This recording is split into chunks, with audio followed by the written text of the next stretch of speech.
Welcome to Cubed Sunday morning. We have some wonderful people with us this morning. We have, as very often on our Sunday brunch version, we have Brenda Clough and Irene Radford, who, and I'm thank you, Irene, for not just throwing a sweater over your house coat. Uh, for those of you who weren't You here, can be replaced. I have been replaced many times. But they are joined by or Madelin Robbins, I'm sorry. And That is okay. I am going to just say, welcome aboard, Matt. It's always a pleasure to see you, even if it's on a flat screen. And the same goes for Phil and Brenda. And I see everybody's coffee is getting down to that. I'm awake now. So I am going to depart and let you guys have Sunday morning. Yay! Hey, good morning, Madeline. I've known you for umpteen million years. An unflattering number of years, yes. Yes, and it primarily as a writer, and you were with the Bookview Cafe for a while, and Brenda too, and but the last number of years, 10 years at least, you have 20 possibly. Yeah, you've been at the Bookbinders Museum in San Francisco.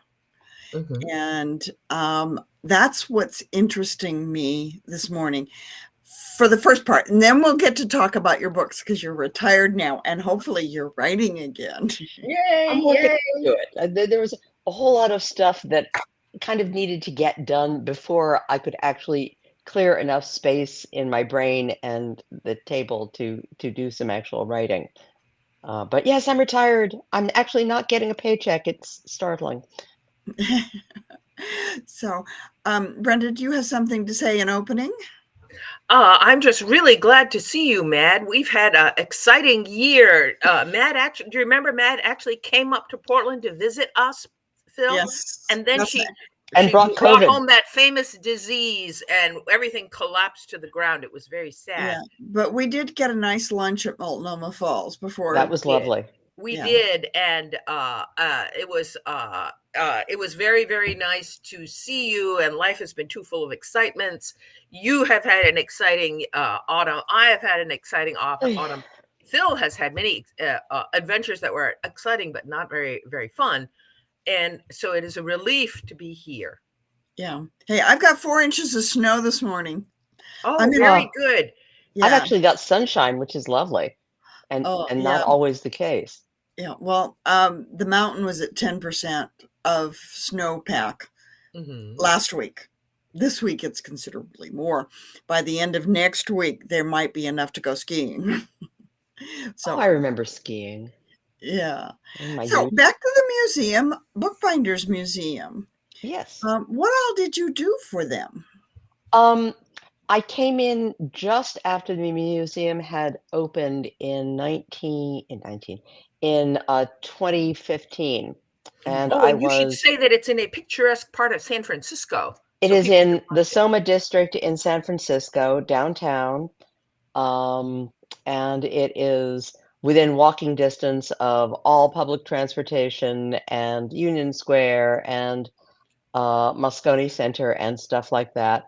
It is the only bookbinding museum currently in the United States.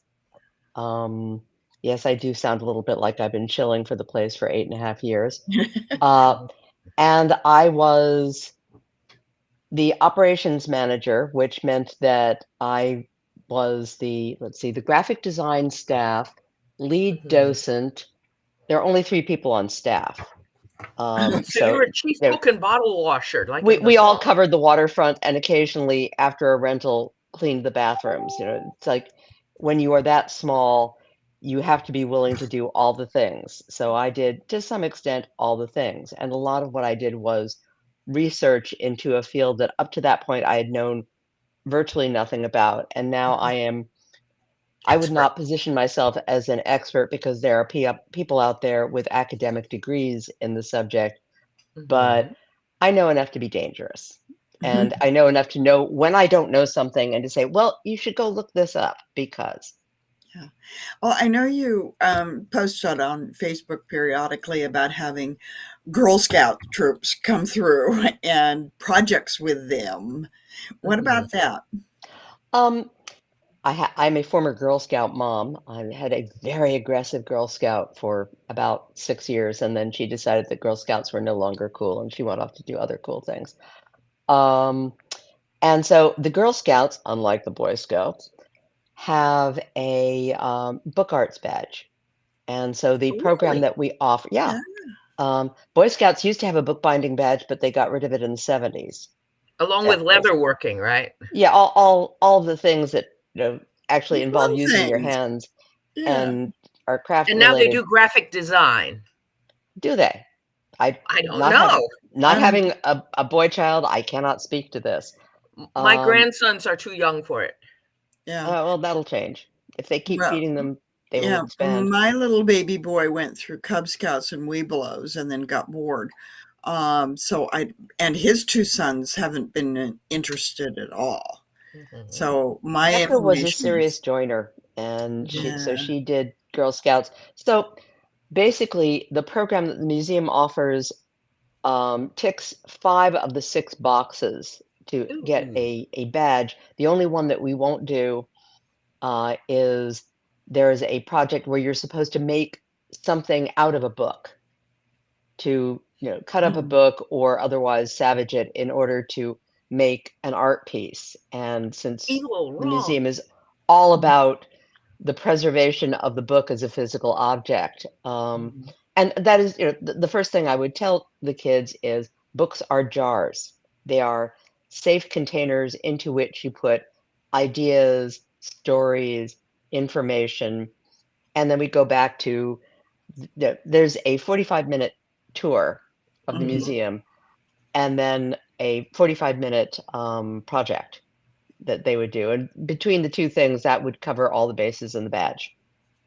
So Oh, essentially, they visit you, they have a badge. Yay. Yay, yes. Yay. And Okay. I and have toured the museum, and it is a small but fascinating space. And you have some things that they look like instrument of torture. They look like they're Torquemada engines, but they're really not. They're really things for squishing pages down to be bound. there's a lot of pressing and compacting in bookbinding.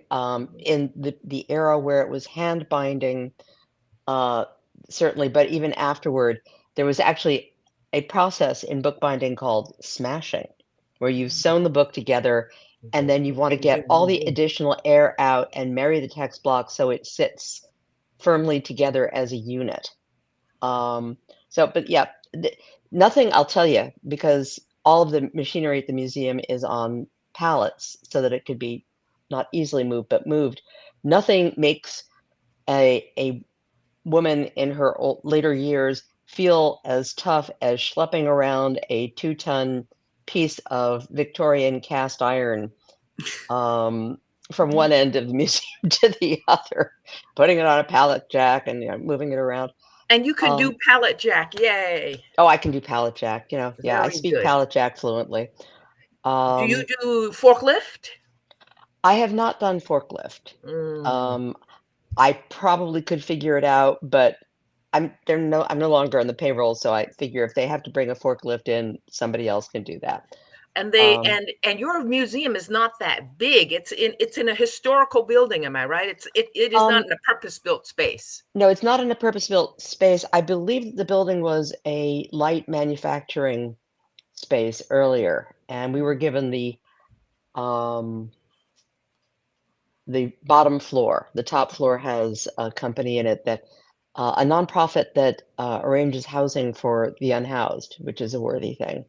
Mhm. Um, and so the museum covers the process of bookbinding from the earliest iterations back, the stone tablets. It's difficult to take a stone tablet to Safeway to figure out what you need to bring home, to wax tablets and scrolls. And so we touch on the history of paper.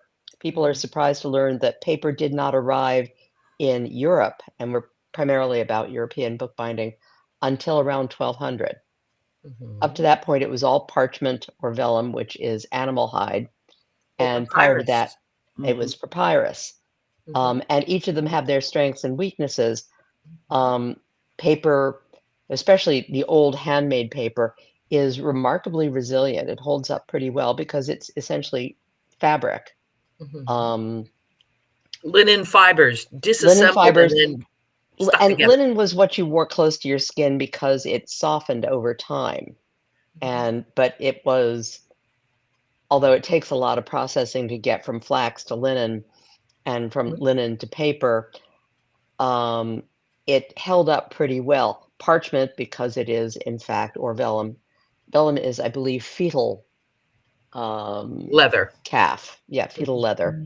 Parchment takes a lot of processing also, and all of these processes are monumentally stinky because they all rely on urine, feces, and rot in order to break down things and get them to where the manufacturer wants. So all these things, the surfaces we have to talk about. We have to talk about ink.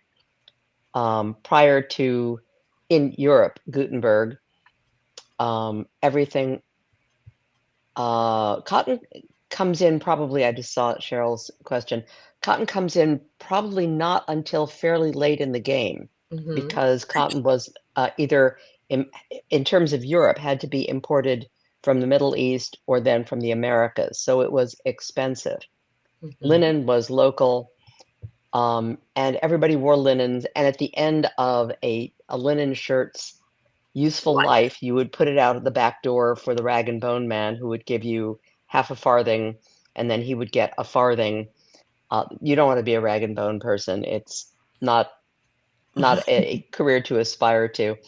And they would take these massive quantities of old, tattered, torn, smelly garments, and they would wet them and let them rot. And there's a process called retting, and that would break down the material further, and then they would hit them with hammers, a lot of hitting with hammers in medieval crafts, and break it down into that fibrous kind of paper mache slurry. And then you would use a and retting paper also takes a long time. And then pick it up on screens, and the water would drain out, and what you were left with was a mass of relatively flat fiber. You would take that up, put it on a piece of usually felt, and stack it up into several hundred sheets, and then put that in a press and squeeze the daylights out of it. Huge amounts of water run out. And then you would take each piece of paper, and usually they did something called calendaring it, where it would go through what we would think of as a mangle, a rotary press, to flatten it out and smooth it. At that point, they might dip it into sizing. And the point of sizing, if you were going to use the paper for printing, you didn't want to size it because you want the oil-based ink to sink in. But if you were going to write on it with a pen, you wanted it sized because if the ink, which was water-based for handwriting, sank in too much, it would feather and become illegible. So and then very often what they would do is you would get a book printed on pages, and then you would dip those into sizing so that people could gloss, could write notes in the margin. All the things you were taught not to do as a 4-year-old. Right. Boethius did do them. Oh, yeah. Absolutely. Aristotle, writing in the margin continually. Yeah, if anybody is really interested in parchment making, there is an episode of Time Team, I believe it's the one about St. Patrick's Tower in Ireland, where their experimental archaeology actually takes you through the process, and then they have their resident artist illuminate a page. And it just each of the Time Team episodes covers a 3 days of work, and it took the full 3 days to illuminate one page. God, yeah. and And they, think about and that was after you made the paper, which was a right. months-long And process. then the prep of the pages was also, you Yeah. would put Trim them. pinpricks in order to put the guidelines in. I took a course from Trinity College online about illuminated manuscripts, just Mhm. for the academic hell of it, because like all writers, I'm a magpie for useless information. And I had not realized the extent to which these guys had to spend hours setting a given page up before they could even go back to it.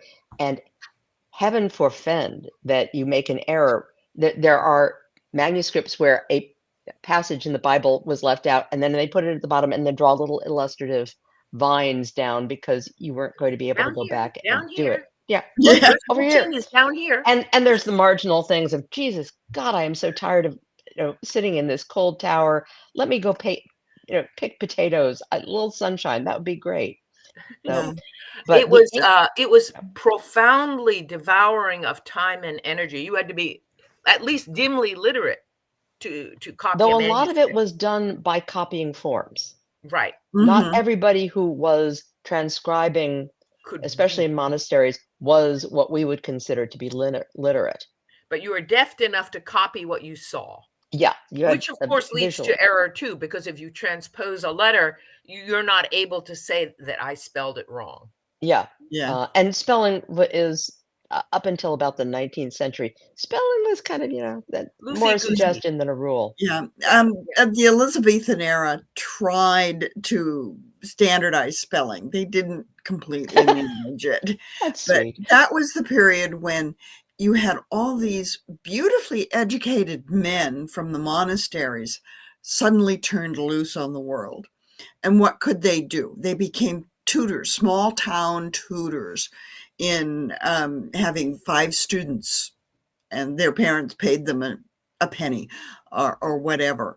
And that's when you really begin to see literacy in the masses, is at the dissolution of the monasteries. And Shakespeare came out of that. I noticed somebody mentioned ink because, as I say, Oh, ink that's for a whole handwriting, ink for writing on parchment, things like that different from is printing. very different from printing. Mommy, Um, could you help me have a piece of papaya? I'm going to diss Gutenberg, who did not invent the printing press. He did not invent movable type. The Chinese, as with many of these things, including paper, got there way before. But what Gutenberg did, because his training was as a goldsmith, was he Mhm. wanted to use metal. The Chinese used porcelain or wood. I can't even imagine. Casting porcelain makes some sense to me. The idea of having to cut little tiny letters out of wood Letters. makes my head hurt. But Gutenberg also discovered that the standard writing ink in Europe, which was water, soot, and Wasn't it oak gall? oak gall, and a ferric. Well, I can't remember what the actual chemical is, Yeah. but ground oak gall and sometimes some gum arabic as a Helmet stick. binder. The trouble with that is it's very thin. What Gutenberg discovered when he started having metal plates is that the ink just ran right off it, and he couldn't get a clear impression. So he then had to invent a new ink made with linseed oil, soot, and gum arabic, and metal filings for whatever reason that was there. But so that changes things, and that is what leads to that two-step process of sizing material, things like that. Walnut shell could also be used, but Mhm. walnut shell was also a browner dye, Mhm. and they wanted something that was blackish. People don't realize how hard it is when you see movies with medieval characters wandering around in black. Real black was really hard to achieve. You Yes. have to over dye it at least a couple times. Yeah. Right. It's always either a brownish black or a bluish black or a reddish, usually a reddish black. Yeah. And Yeah. they were never fast. The dyes are not fast. So after like 5 years time, you can tell that 5-year-old garment because it's grayed out or it's become rusty. Oh yeah. Yeah. There's a comment from Leon Westcott about how many of our millennials and Gen Z understand the importance of the history of paper and ink when they are so addicted to ebooks.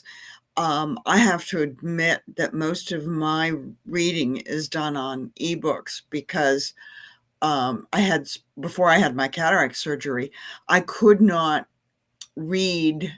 There was not enough contrast in a paper book, and the paper is now so thin because it's more and more expensive that the backside ink would bleed through, which would further complicate matters.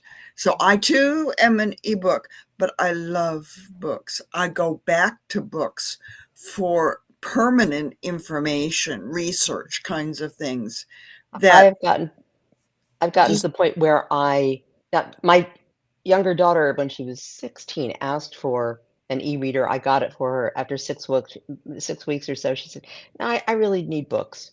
And on the other hand, any book that I have read more than 3 or 4 times, especially if it's a book that I've had to replace more than once because I have just worn it to death, I now have on my phone because it's easier and it's lighter. I broke my wrist about 15 years ago, and weight is now a consideration. Things start hurting because mortality and shit like that. Arthritis, things like that. But what we used to tell the Girl Scouts is books are one of the great unexamined objects. You ask a little kid what a book is, and they tell you it's a story. They don't tell you about the physical object. And so that's one of the things that the museum does is look at this thing. And books are a miracle of inventiveness. And they're more permanent than software. And you don't need electricity. Oh yeah, you drop that Kindle and it is toast. Or but you drop the book and if there's a blackout, you can light a candle, but you really can't light your Kindle. Yeah, you can read by firelight, but without Wi-Fi, you're never getting your hands on another ebook again. Yeah. I will show you a thing I acquired this year. Oh, look, it's backwards. It is a sheaf of papyrus, handmade in Egypt. And maybe you cannot see the grain of it, but it's made out of pieces of papyrus reed, sliced, flattened out, and then laid crisscrossy and essentially glued down to each other. Yeah. And what this is, unfortunately, is it won't hold up to water because everything in Egypt, they never worried about water because there never is any. It's a desert. But it's there are papyrus scrolls that are older than Christ. Oh yes, thousands of years old. And the problem with the scroll, the whatchamahoo-hickers, the Dead Sea Scrolls. Yeah, I know at the Library of Congress there is one special room. All new books have to be put into this room, and what they fill it with a neutral gas that deacidifies the paper and the ink so that the books will last longer. Parchment and vellum don't need to have this happen, but paper books do. This is why up until about 5-6 years ago, all new English laws had to be transcribed on parchment. Right. It was legal. And they finally decided that was a regular old mass market paperback. This will, in fact, I can feel in this one in my hand, it's aging out. Not only does the glue holding it here give out and all the pages fall out, but the paper itself is getting yellow at the edges. You can't see this, but it's getting yellow at the edges because of the acid in the paper. The cheap newsprint that made the books cheap is not eternal. Right. I want to talk about the structure of books because this is the thing that really just blows my mind as, all right, you have scrolls. Scrolls have some inherent problems. If you lose your place, you could be scrolling through for a while trying to find it. They are not read this way, they're read that way. It can be an interesting process to work with a scroll. So at some point, books grow out of the Caudex, Caudex, which is 2 wax tablets lashed together like this so they can close on each other. That protects the wax. And wax tablets are inherently more ephemeral than writing something down. At some point, somebody gets smart enough to say, okay, what we're going to do is take a sheet of papyrus or vellum and fold it in half, and that way we get 4 pages, and then we can stack those in each other. And maybe we'll stitch through the fold, and that would be great. Except that if you have 800 pages, it won't fold anymore, and what you've got is basically an almost a flat stack of paper that has to be bent in the middle, and that's difficult to negotiate. So around 400-ish, somebody comes up with the great idea of making smaller folds and sewing them together across the spine. And this is the Codex. This is the original form of the book, and it is basically the form that we have now. We don't sew them together anymore. When I was working at Tor back in the Pleistocene era in the early 90s, when a great big fat doorstep book like The Wheel of Time came out, it was fine because the books were then all sewn in hardcover. But with the paperbacks, we had, I think, about a 15% fail rate because that's a lot of paper to ask glue to hold on to. And so we would get people sending in things. I'm going to get something special. And yeah, I have a book here that you can see the signatures of. This is Neil Gaiman's story anthology, and I don't know if you can see if I get it closer. If you tilt it the other way so that people can look at into the spine, you can see, yeah, those are the signatures. And a signature in modern books is generally 16 pages. And what they do is they take a large sheet, they print 8 pages on each side, and then you fold that down into a single pamphlet, and then you have to not only sew them through the fold so that the pages don't unfold, but then you have to attach each page to each signature to the next signature. Signature is an American term. In Europe and the rest of the world, they're called gatherings or choirs. And I would say, looking at this particular book, which is just a standard book size, that there's maybe 10 or 12 signatures in this size of book, which is about 300 pages.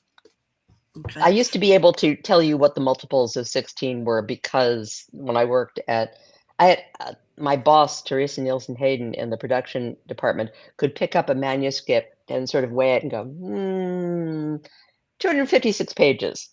And she was terrifyingly accurate. Yeah. It was like a great parlor trick. Okay. Back in 2017, I put together this little cookbook. It's called The Witch's Kitchen. I called all my internet friends, most of them writers, and then we put together this little cookbook, and all of the profits went to UNICEF. It's still available. The profits still go to UNICEF. So you can still find it out there, both in print and ebook.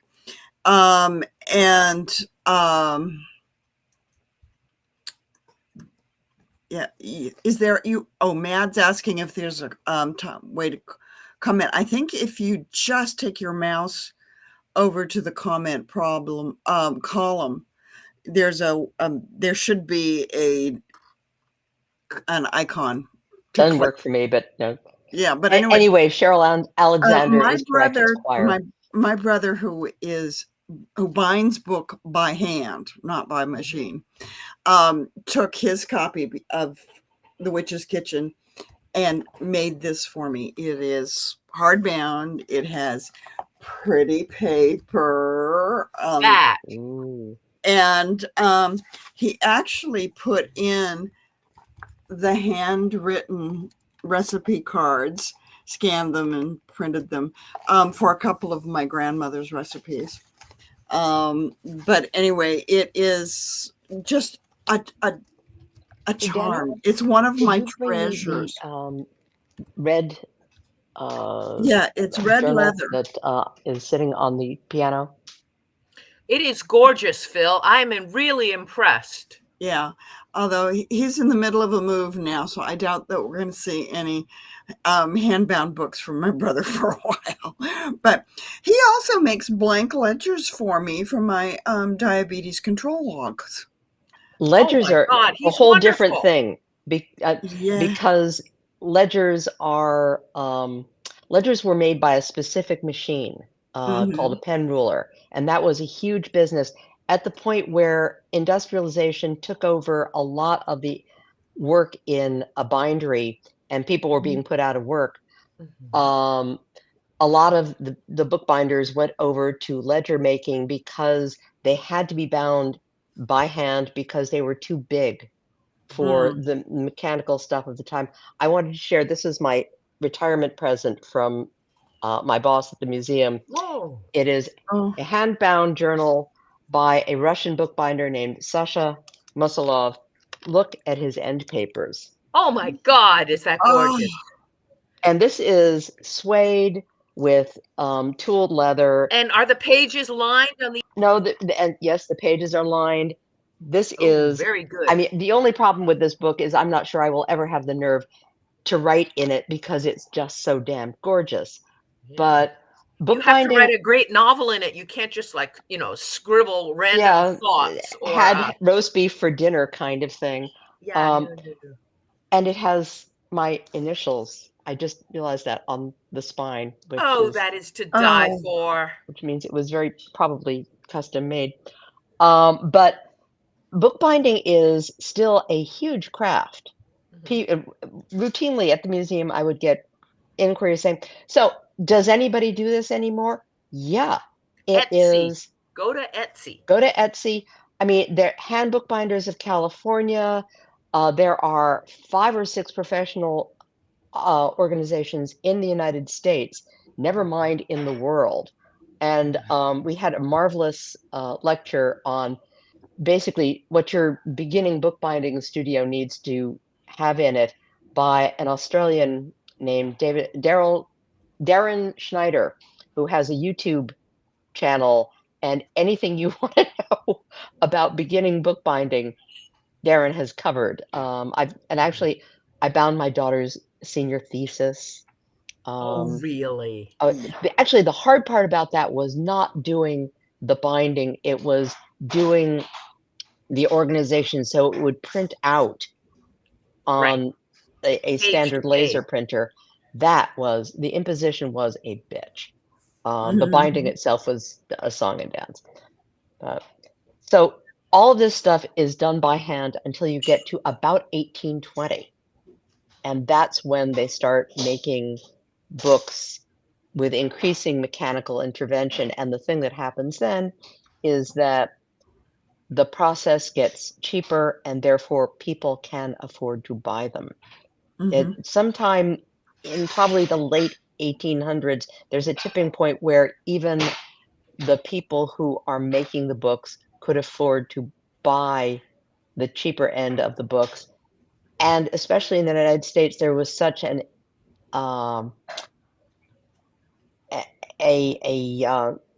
concern for literacy. Literacy was the way that you climbed. It was the way that you bettered yourself or bettered your children's lives. We were big on education in those days. I hope that returns. Yeah, did you know in the original Homestead Act, the Northwest Territories, which at that time was Ohio, Illinois, that area, northwest of the original 13 colonies, in the Homestead Act, one plot of 250 acres or whatever of a township had to be set aside as a schoolhouse. Yeah. And the surrounding acreage was farmed like a co-op for the support of the school and the teacher. Yeah. My father's family, who were immigrants, the first thing you did, you dusted the old country off your skirts and you learned the language. And some people are just better at language than others. My grandmother, I am told, never really, English grammar eluded her a lot. It eludes a lot of people. Oh, yeah. Well, including it people who is. grow up It, speaking the language. It's a weird language. I love Yeah. it, but it's just strange. it is. Yeah. If you live in a polyglot continent, if you live in Europe, you pick up many more languages than we do. God Oh only yeah. knows. It is. I am horrified at how bad we are as a nation at languages. if Mm-hmm. if you go to the Netherlands, everybody is bilingual in English. All the signs are printed in Dutch and English. You step into an elevator if you're a little kid and you can read it in both Dutch and English. You learn English naturally. They're bilingual, except people who are farmers who never ride in elevators. But it is dazzling to see, and it is clearly, it's natural to us. It's just that we never do it because everyone Mm-hmm. in Holland can do it. Yeah, Yeah. both my grandsons are bilingual with Japanese.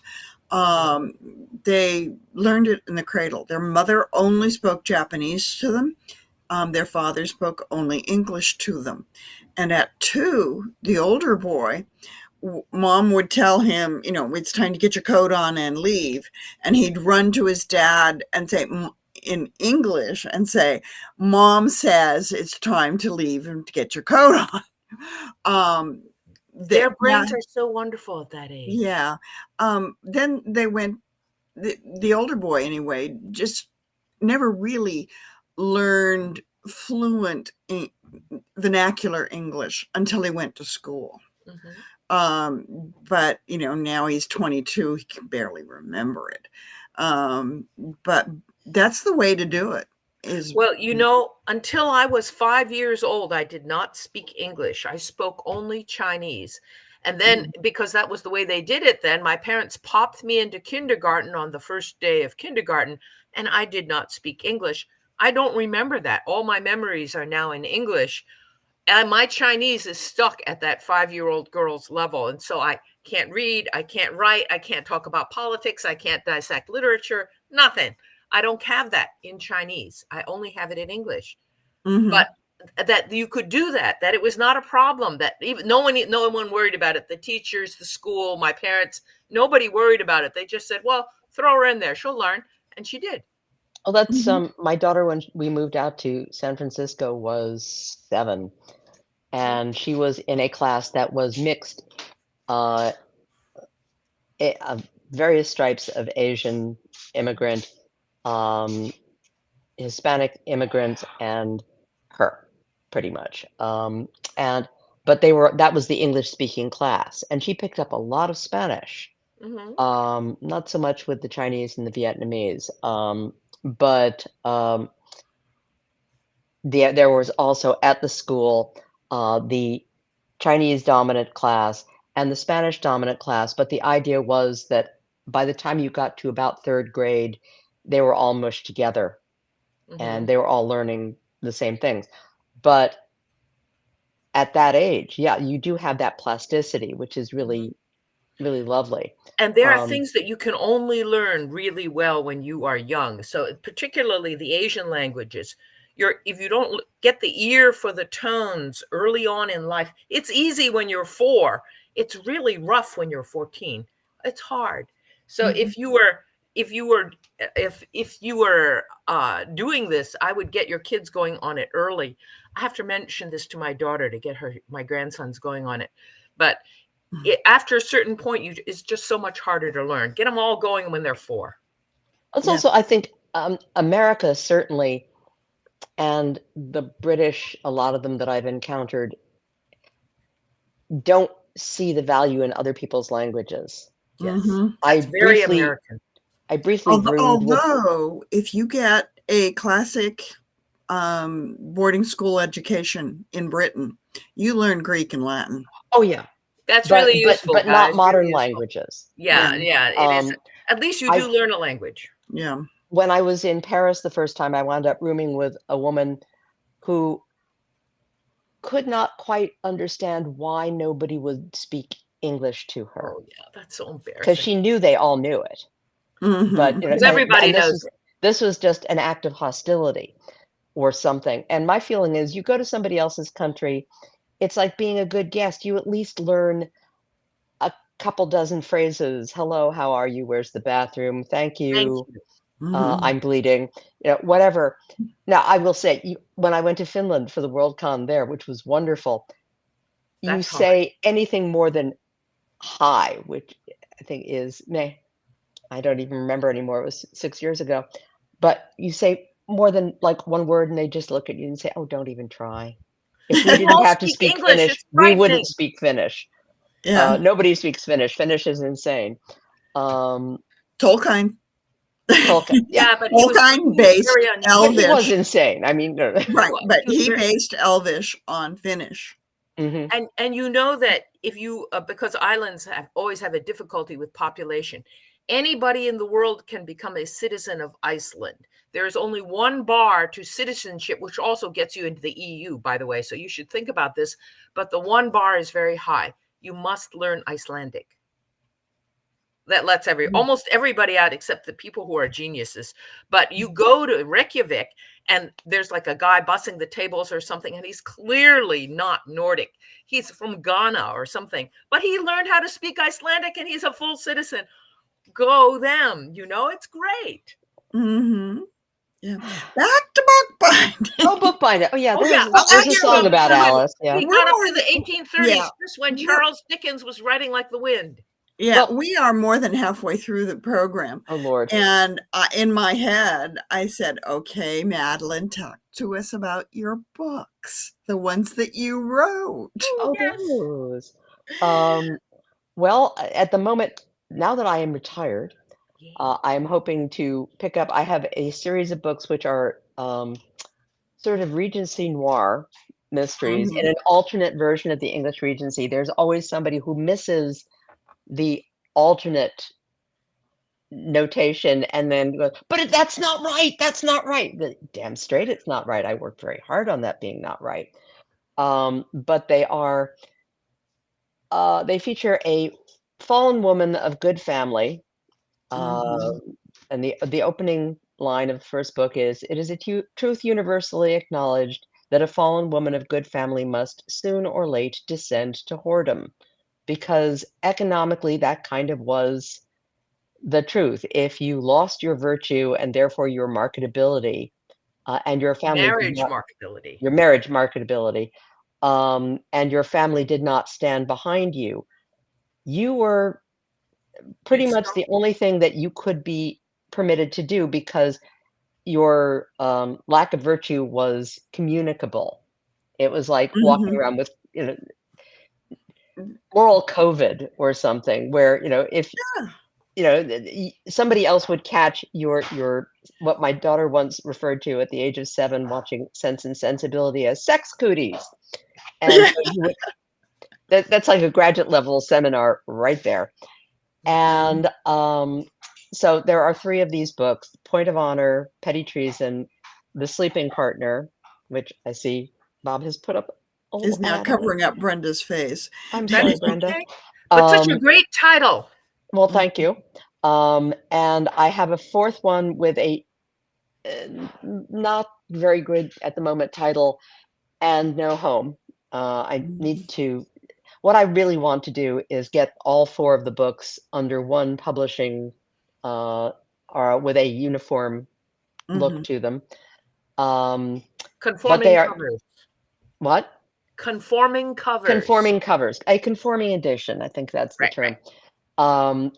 But they are fun. They are the idea, because I did not feel comfortable putting them in the real Regency, about which I know a good deal, is that when that the Prince of Wales marries Maria Fitzherbert, which knocks him out of the succession because she's a Catholic and a divorcee, and he didn't get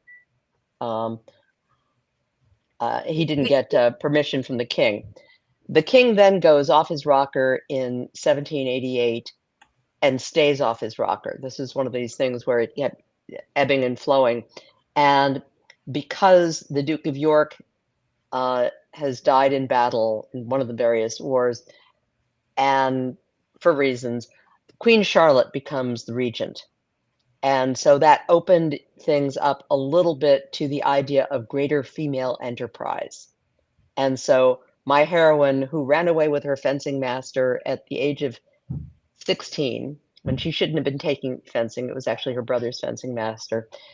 He dies ignominiously of pneumonia, and they've been living on the continent and keeping their heads down because there's this continental war with Bonaparte and stuff like that.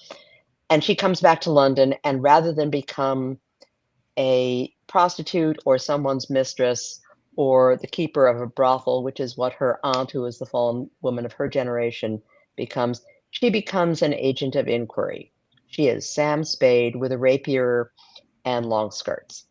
And they are tremendously fun books to write. I would like to believe that they are tremendously fun books to read. And I have the fourth one with the fungible title, and a fifth one that I am beginning to play with as well.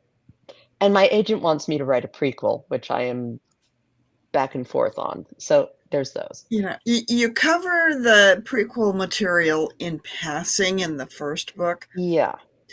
But it would be fun to see. Such an exciting batch of information. Can you imagine being 16, already a sword master, and running away? And not a virgin.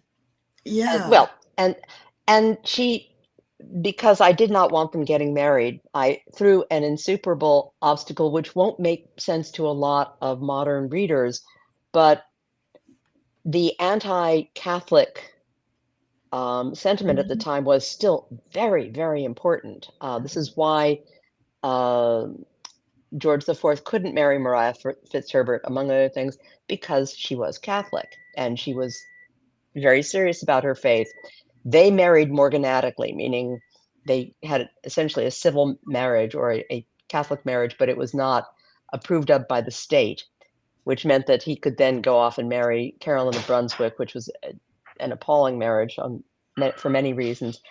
But so Sarah, when they get to Amsterdam, wants her fencing master, who is only about 4 or 5 years older than she is, wants to marry her and make her an honest woman in the eyes of the Lord. They cannot agree. One, it's difficult getting married at that time for two English citizens in Europe when the French are overrunning everything and changing the civil marriage rules. But he wants to get married in a Catholic ceremony, and she can't do it. Yeah, and she wants to get married as a Protestant, and he can't do it. And by the time they get to the point where this doesn't matter as much, because they both are really young, they've been together for 4 or 5 years, and everybody knows her because she presents to the world in male drag. People don't know that she is, or most people, because people don't actually see very often what is there to be seen. Mm-hmm. And so she does a lot of cross-dressing just for a quiet life. So by the time she comes back to England, she is effectively a widow, but she's not married.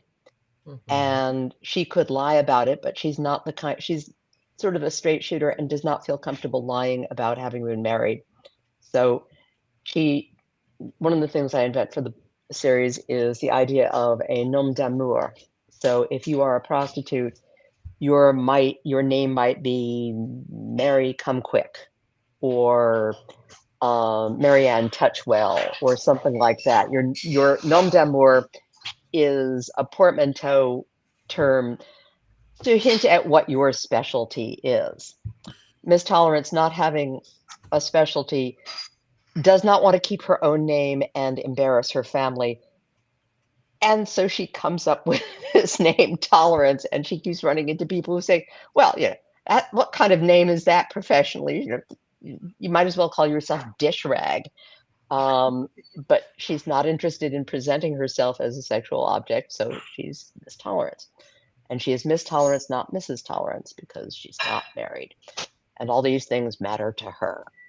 I had far too much fun with this stuff.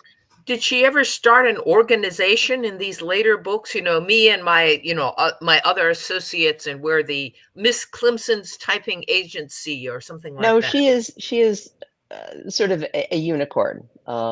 There are no others that she has encountered at this point. Mhm. There were what were usually referred to as thief takers, who were essentially freelance muscle. Mhm. Miss Tolerance is closer to a detective. She is not, she relies on her muscle only when she absolutely has to. Most of the time, she asks questions. As I'm rereading them and basically making myself a Bible. And so I'm more au courant with some of the terminology. And at one point, she says, I was an inquiring girl and grew into an inquiring woman, and that's my skill set.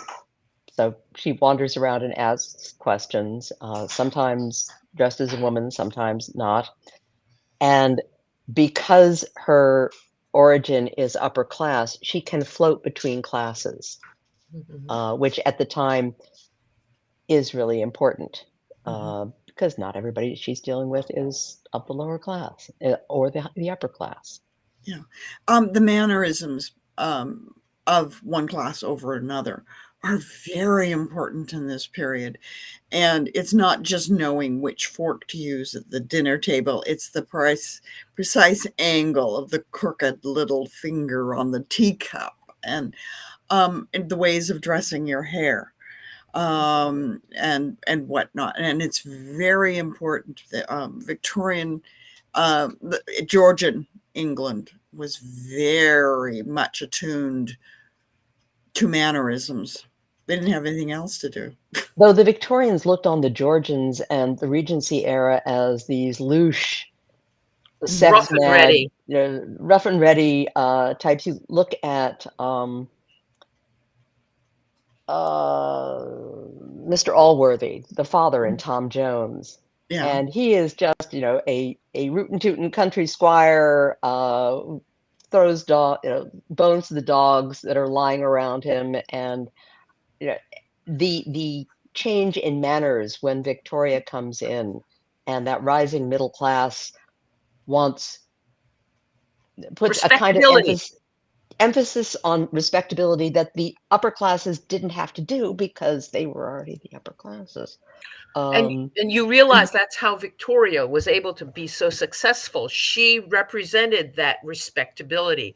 Prince Albert, my 9 kids. I never had a morganatic marriage. You never had mistresses on the side like her uncles, her grandfather, all those people running around keeping Mm. tail on the side. None of that. The queen was very pure all the way to the bitter end. yes, Mhm. yes, and that was a sales point. That was Mhm. a It was feature a and not a real bug. marketing point, and you can even see it now in the current monarch, in the current British crown, the Queen Elizabeth II, hugely successful because she was so straight and narrow. That little handbag, the hat, very, very respectable. And she did not, at whatever personal cost to herself, she didn't cause trouble. Right. Exactly. Uh, She Margaret stepped up caused when you And needed trouble. to and step she up, never not taking stuff. she never sullied Albert's memory Mhm. by remarrying. Yeah. Mhm. Um, and I have written a book about this. Yes, you have. And I have written a book about the woman who is proficient with a sword, doesn't want to be a mistress or prostitute. And so she disguises herself as a man and goes off to be a mercenary, based on an actual woman who had been with Casanova. Hmm. Mhm. And Yeah. in a period when birth control was really unreliable, you actually would prefer to be relatively celibate if you wanted to do anything at all, because Mm. pregnancy just sucks your life right out. Suddenly you can And do can be nothing except be pregnant. Right. Pregnancy also can kill you. Oh, also absolutely. I wrote a whole book about medieval midwifery. Yeah, yeah. Yeah. But it's also that at that time, because the new fourth book has a lot to do with syphilis. The more I research syphilis in the 17th, 18th, and 19th centuries, the more surprised I am that everybody didn't have it. Mhm. Um, and there were a lot of respectable women who died young because their husbands, who were stepping out in a manly way, because that was what was expected, would bring home a spirochete or two, and it has a dormancy period, so you have this little lesion that you don't see because you don't look at yourself or touch yourself there because, oh my God, that's and then 20 years later, you start developing health issues, and syphilis mimics everything. Um, and the treatments they had at the time were not necessarily reliable. This is a far cry away from bookbinding, but this is the Yeah. thing about writers is we just get so jazzed about all sorts of stuff. Right. It's the kind of topic that overlaps all of our writing. And we are down to about 4 minutes. Good God, how did that happen? So, Yes, and look at it that. has I been told you this would be so marvelous great, fun. Mad. Yeah, and even Bobby is coming back online. So Hi, Bob. anyway, Mad, give us 1 minute of what we should look for from you coming up. When I get myself sorted out regarding publication, there will be Serotolerance 4, there will be Serotolerance 5, which I think of as the last book in the series. If I do write a prequel, it will not be about Sarah at 16. It will be about her when she returns, essentially widowed, to London, and her first case, the thing that sets her on her peculiar thing. I am also that sweet Cheryl Alexander. Don't go. I'm also working on a contemporary fantasy set in San Francisco. The first line of which is, "Even dead, my father took up all the air in the room." And I have a friend in my workshop who has threatened me with mayhem if I do not finish this book, and she scares me, so I've got to finish that. Good. And that should be enough to be going on with for at least a little Retirement while. is fun. Suddenly you have time to do things. Yeah, I've heard this. So Brenda, what can we look for coming from you? Well, I think it's next week. They are putting out at Bookview Cafe the ebook edition of the novel that came out last year, A Door in His Head. Which And is this really one good. won a prize for it was actually won a prize for having a Southeast Asian hero, but it is a historical novel set in right after World War II. And I've been writing books where only very, very occasionally the cloven hoof of the fantasy writer peeps out from under the hem. So you don't really see the fantasy stuff for quite a long time. But I am gearing up to write a third book in that little series, which is A Door in His Head. And the second volume is titled A Deal in Her Pocket. And I have no title for the third one yet, but the third one is where we finally are going to run off the rails of history and head off into the wild blue yonder, which will be very fun. Okay. How about you, Phil? Mostly, I'm still re-releasing my original books. I think we've got 7 dragon books. Wizard's Treasure came out in December. At the end of this month, I'm tired of dragons. Brenda's tired of being my beta reader of dragons. They're wonderful, but when I read the 7th one, I thought, all the tread has fallen off my tires. I have to. Right. There's 6 more, but I'm going to wait for a while. Oh, good idea. Anyway, at the end of this month, I think the 23rd, I'm starting my contemporary fantasy series of the Tess Nonquare Adventures. And it's contemporary fantasy. I had a lot of fun with it. I have a wonderful cover that is a collaboration between Alexander James Adams, who is also a wonderful artist, and Maya Bonhoff, who designs my covers for me. And there's 4 books in that series, 1 a month. And then in May, I'm going to wind that up with a brand new book, my 50th book. It's titled Family Bedrock, and it's in the same world as Tess's books, but it's a different family altogether. And those books are basically, there haven't been any authentic demon sightings in the last 50 years because they're all hanging out at science fiction conventions and winning costume awards. Oh, very good.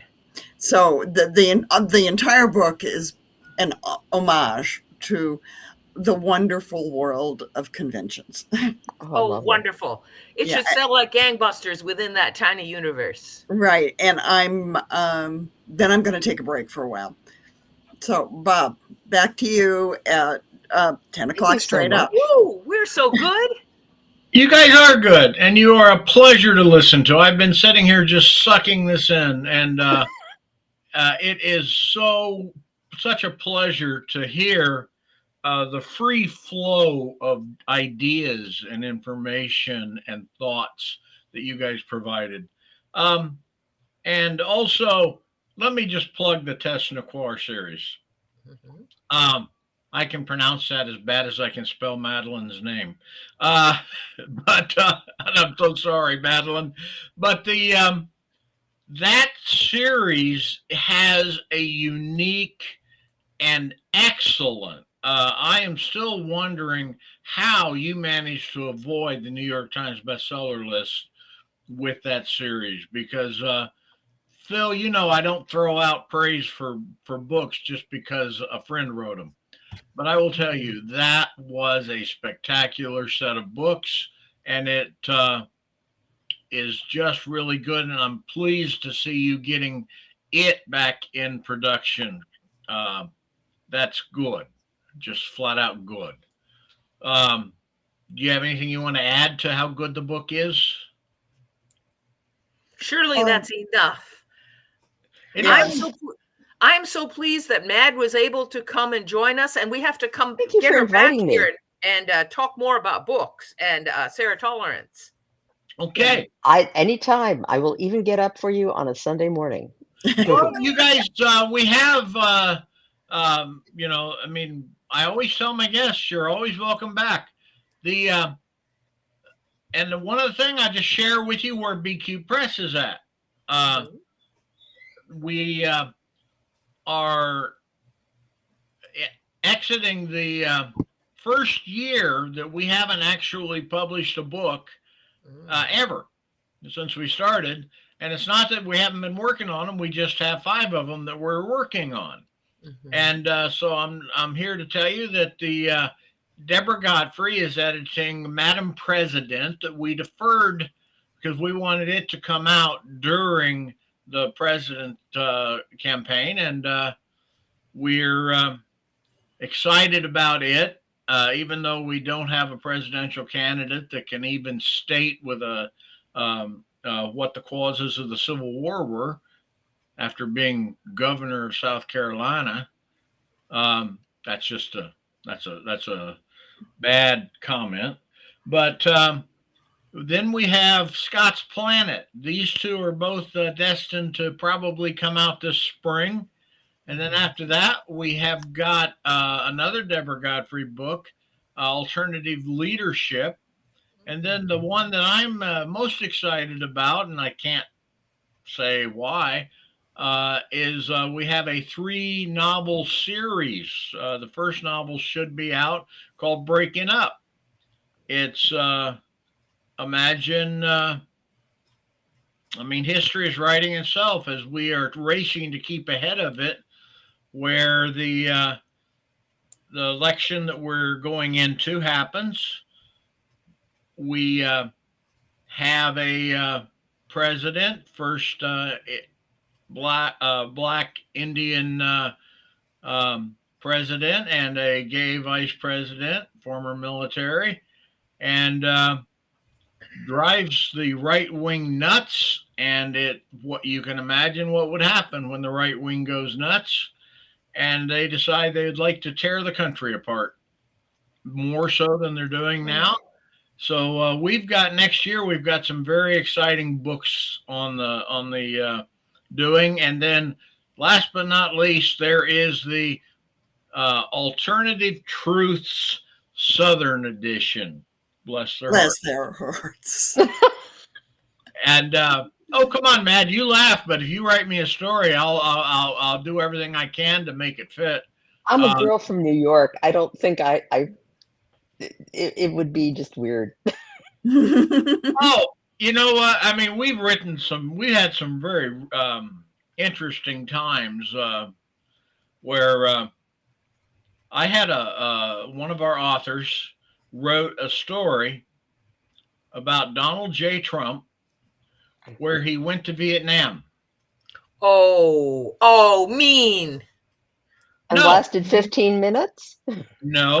Did he get Blew up. maggots? Oh, no, surely not. Yes. That's fantasy fiction, you know? We can hate Donald J. Trump for his authoritarian tendencies, his immaturity, his evil, his pure freaking thieving evil. But if you ask yourself, were he given the chance and the mentorship of the right kind of people, could all of those talents that he has have accomplished some very good things? I think when he came back to New York, his father would have mashed him flat. Mm-hmm. I think Fred that Trump was, there's a reason Donnie is the way he is, and Fred is a lot of it. But if he had come back to New York and his father had tried to knock him flat and he had stood up and said, no, I have values.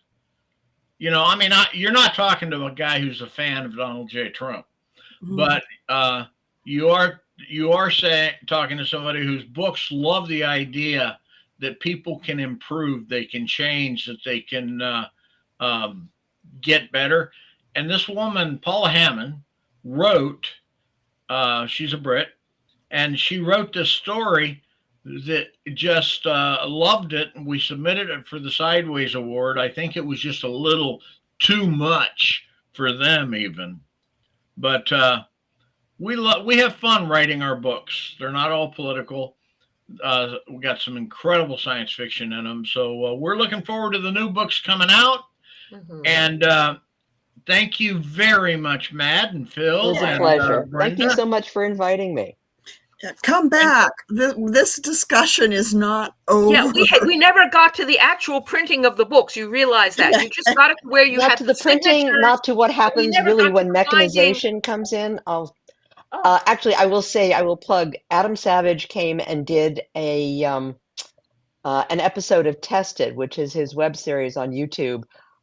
Which, if you want to see what the museum is like, see Adam Savage learns how old books were made, and it's me essentially doing a docent tour of the museum. And if you can't get to San Francisco, that's maybe the third or fourth best thing. Tell me the website for the museum. I'm going to key it in. Bookbindersmuseum.org. Okay. Bookbindersmuseum.org. And on that note, good night, audience. Thank you. Thank you.